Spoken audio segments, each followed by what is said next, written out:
تلاحظون احنا الان في مركز محافظه مدينه تكريت، وهذا مركز المحافظه، وان شاء الله سيد المحافظ طلبت منا انه بسرعه يدعو مجلس المحافظه الى الانعقاد حتى نبدا عمليه التطهير وعمليه اعاده البناء. وجهنا الامر ان الشرطه المحليه في المحافظه هي تستلم الامن وتسلم ان شاء الله كل اداره المحافظه الى مجلس المحافظه والى المحافظه، والقوات الامنيه هي في حمايه المحافظه وحمايه المواطنين. وبمجرد ان نامن هذه المحافظه المواطنون ان شاء الله يرجعون الى هنا وبرعايه الدوله، وكل العراق يتحرر من داعش وجرائم داعش وكل ناصر عراقي تحقق سواء العراقيه، ابطال العراقيه شاركوا في هذه العمليه، ابناء محافظه صلاح الدين شاركوا في هذه العمليه، يعني انطباعاتك عن هذا النصر الذي تحقق؟ بالطبع اهم شيء هو هذا التلاحم الكبير بين القوات الامنيه وبين المواطنين المتطوعين، بين ابناء المحافظه، بين السياسيين، بين كل الفعاليات، الجهد الانساني. ولاحظت الحمد لله الخسائر نسبيا قليله بحمد الله.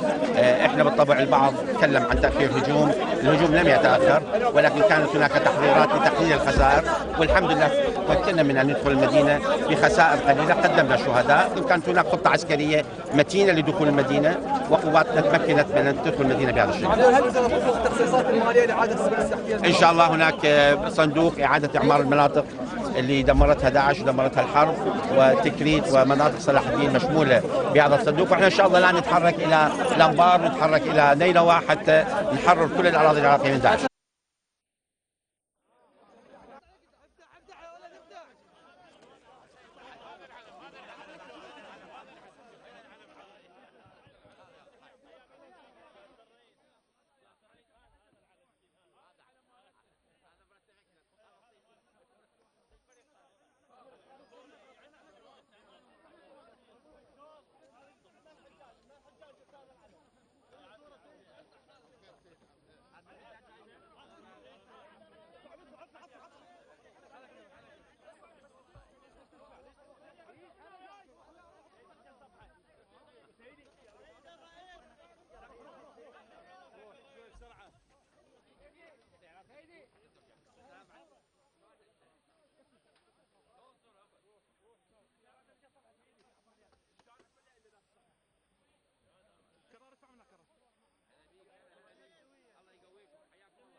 وهذا البلد مبيعة اخوان سنة وشيعة، هذا البلد مبيعة اخوان سنة وشيعة.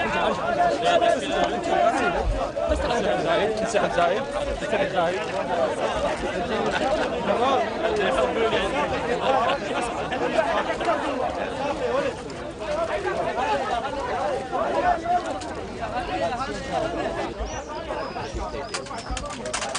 هذه دائرة الزراعة، هاي دائرة الزراعة، هاي دائرة الزراعة الصلاح.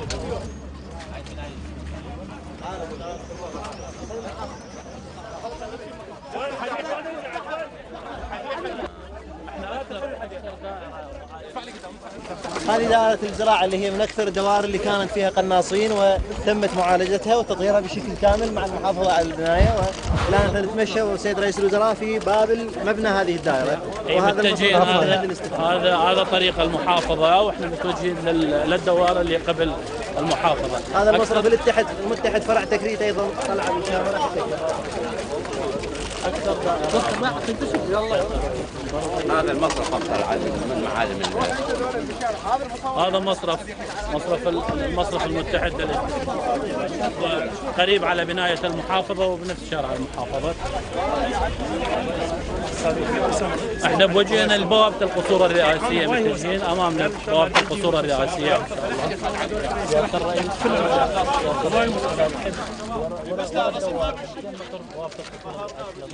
ضروري تفضل.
تتحمل مسؤولية المدينة.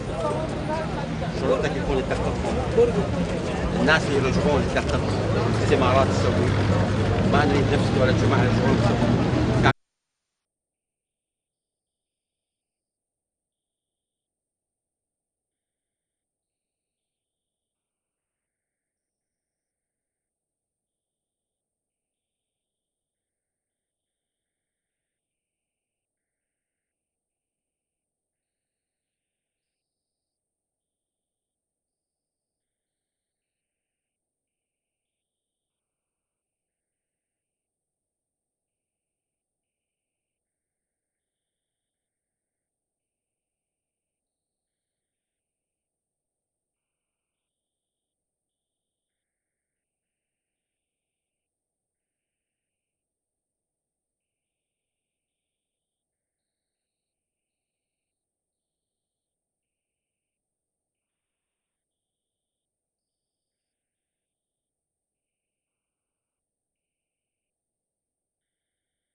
هي الارض تتحدث، الارض تحكي، الارض تحكي. اليوم احنا واقفين امام رايه العصابات الارهابيه، نرفع العلم العراقي وهذه رايه داعش. اسقطناها ورفعنا رايه الله اكبر امام بوابه القصور الرئاسيه في تكريت. وهذا مع كل الارهاب اللي قرينا عليه. اليوم احنا واقفين في الدوله، العلم العراقي، الدستور، القانون، رئيس وزراء، قاده الجيش، هم اللي واقفين على بوابه اللي كانت بوابه داعش. نزلوا هذا فوق قاسم.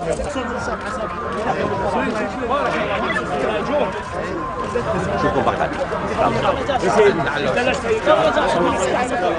شباب